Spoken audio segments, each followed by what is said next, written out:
Bismillahirrahmanirrahim. Assalamualaikum warahmatullahi wabarakatuh. Bertemu kembali dengan saya Lucy Halizani Fitri dari SDN 04 Bukit Malintang, Kabupaten Pasaman.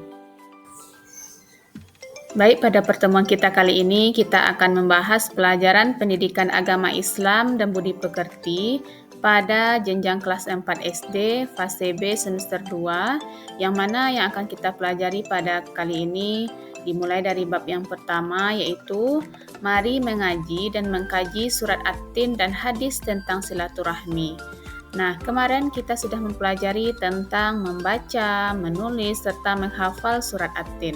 Nah, pada pertemuan kali ini kita akan membahas tentang pesan pokok dari surat At-Tin. Seperti biasa, sebelum kita memulai pembelajaran, alangkah baiknya kita membaca doa terlebih dahulu. A'udzu billahi minasyaitonir rajim. Bismillahirrahmanirrahim. Raditu billahi rabba wa bil islami dina wa bi Muhammadin nabiyya wa rasulah. Rabbi zidni ilma warzuqni fahma. Amin. Adapun tujuan pembelajaran kita kali ini adalah: 1. Peserta didik dapat memahami pesan-pesan pokok dari surat At-Tin dengan benar. 2. Peserta didik dapat mengambil hikmah pelajaran dari surat At-Tin dengan benar. Pada pertemuan sebelumnya, kita sudah membaca surat At-Tin dengan benar sampai dengan menulis dan menghafal surat At-Tin. Nah, untuk kali ini kita akan bahas tentang pesan-pesan pokok dari surat At-Tin. Nah, yang pertamanya, marilah kita lihat dulu apa itu surat At-Tin. Surat At-Tin adalah surat yang ke-95 di dalam Al-Quran yang berjumlah 8 ayat. Surat ini merupakan golongan surat Makkiyah karena turun di kota Mekkah sebelum Nabi hijrah ke Madinah. Kata At-Tin terdapat pada ayat pertama yang artinya adalah buah tin. Selanjutnya kita lihat pesan pokok dari surat At-Tin. Adapun pesan pokok dari surat At-Tin ayat 1-3 bahwa Allah bersumpah demi buah tin dan buah zaitun. Maksudnya di sini Allah bersumpah demi buah tin dan zaitun bahwa buah tin dan zaitun ini banyak tumbuh di negeri Syam dan di Baitul Maqdis, yaitu tempat para nabi diutus, antara lain Nabi Isa alaihissalam. Kemudian Allah pada ayat kedua bersumpah demi Gunung Sinai. Maksudnya di sini adalah Gunung Sinai merupakan tempat Nabi Musa alaihissalam bermunajat. Sedangkan pada ayat ketiga Allah bersumpah demi negeri yang aman, yaitu kota Mekkah. Jadi kota Mekkah di sini adalah tempat kelahiran Nabi Muhammad SAW, yang mana beliau lahir di kota Mekkah pada tanggal 12 Rabiul Awal. Jadi ketiga nabi ini memiliki misi yang sama, yaitu mengajarkan tauhid, yaitu mengesahkan Allah. Selanjutnya pesan pokok dari surat At-Tin ayat 4. Ayat keempat menjelaskan bahwa Allah telah menciptakan manusia dalam bentuk sebaik-baik makhluk. Jadi jauh lebih sempurna daripada hewan. Allah juga membekali manusia dengan akal dan sifat-sifat yang unggul. Dengan kelebihan itulah Allah memberikan amanah kepada manusia sebagai pemimpin di bumi. Jadi manusia sebagai pemimpin bertugas untuk melestarikan dan menjaga lingkungan di bumi. Selanjutnya pesan pokok dari surat At-Tin ayat kelima. Pada ayat kelima dijelaskan jika manusia durhaka kepada Allah dan tidak menaati peraturannya, maka akan dikembalikan ke tempat yang serendah-rendahnya, yaitu ke neraka.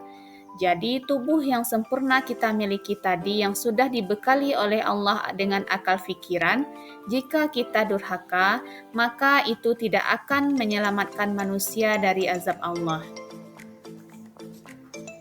Selanjutnya pesan pokok dari surat At-Tin ayat ke-6 adalah bagi orang-orang yang benar-benar beriman dan mengerjakan amal soleh, maka bagi mereka pahala yang tiada putus-putusnya.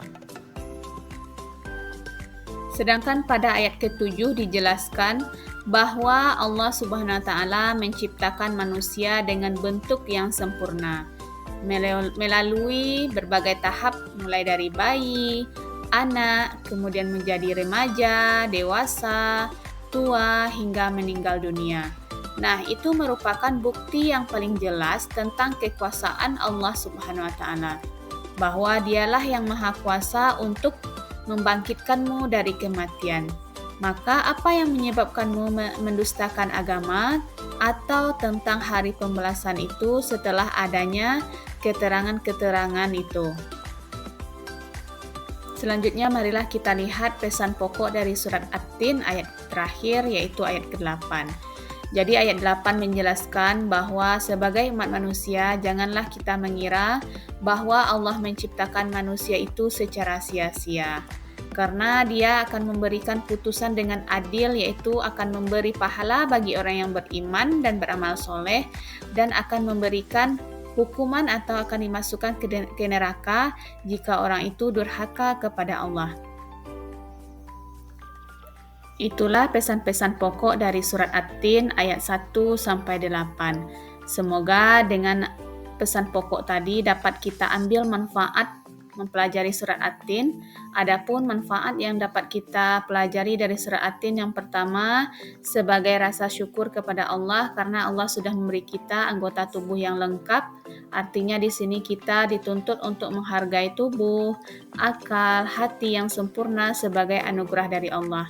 Kemudian sebagai peningkatan kualitas diri kita, yaitu berusaha menjadi manusia yang bermanfaat, yang berpotensi dan memberikan manfaat baik itu dunia maupun di akhirat. Kemudian semoga kita dapat menerapkan amal soleh ini, yaitu memastikan setiap tindakan dan perbuatan kita itu akan dimintai pertanggungjawaban di hadapan Allah kelak nanti, karena Allah adalah hakim yang paling adil. Baiklah, kita cukupkan pertemuan kita pada hari ini. Marilah kita tutup pembelajaran dengan mengucapkan hamdalah. Alhamdulillahirabbil alamin. Terima kasih. Saya ucapkan sampai jumpa di lain waktu.